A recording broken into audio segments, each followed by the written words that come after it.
Hello friends, तो आज मैं करने वाली हूँ पॉलिटी का लेक्चर नंबर 6 और एक्ट नंबर 8 आज हम पढ़ने वाले हैं। आज से भारतीय शासन अधिनियम चालू हो गया। इससे पहले राजलेख या चार्टर हम लोग पढ़े थे। तो चलिए देखते हैं 1858 ईस्वी का भारतीय शासन अधिनियम। इस अधिनियम के तहत अंग्रेजों ने मुगल सम्राट पद को समाप्त कर दिया और हमारे अंतिम मुगल सम्राट कौन से थे? उनका नाम था बहादुर शाह जफर द्वितीय।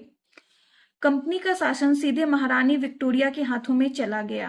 महारानी विक्टोरिया कहाँ की थी? तो इंग्लैंड की थी।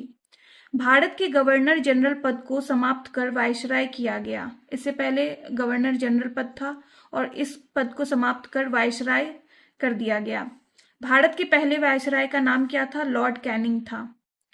Court of director and board of control दोनों पदों को समाप्त किया गया। इससे पहले हम लोग पढ़े थे कोर्ट ऑफ डायरेक्टर जो कि व्यापारिक मामले देखते हैं और बोर्ड ऑफ कंट्रोल जो कि राजनीतिक मामले देखते हैं। बोर्ड ऑफ कंट्रोल में कुल 6 सदस्य होते हैं। इससे पहले हम लोगों ने ये सब पढ़ा है।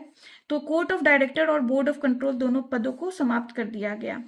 चलिए अब देखते हैं एक्ट नंबर 9, 1861 ईस्वी का भारतीय परिषद अधिनियम। इस अधिनियम के तहत वायसराय को आपातकाल स्थिति में अध्यादेश जारी करने की शक्ति मिली।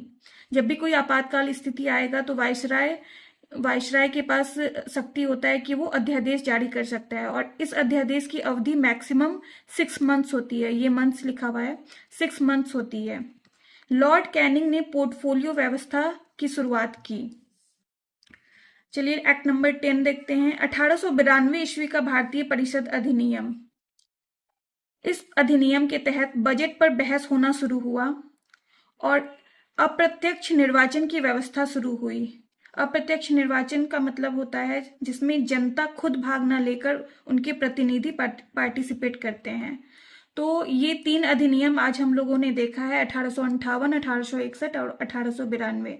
इस तीनों अधिनियम में जो भी इंपॉर्टेंट पॉइंट्स था वो मैं आपको बता दी हूँ। आप चाहे तो स्क्रीनशॉट ले लें या फिर नोट डाउन कर लें और आगे इसी सीरीज में, एक्ट की सीरीज में बने रहने के लिए मेरी लूसेंट हैक्स चैनल को सब्सक्राइब करें, लाइक करें, शेयर करें, कमेंट करें। Thank you.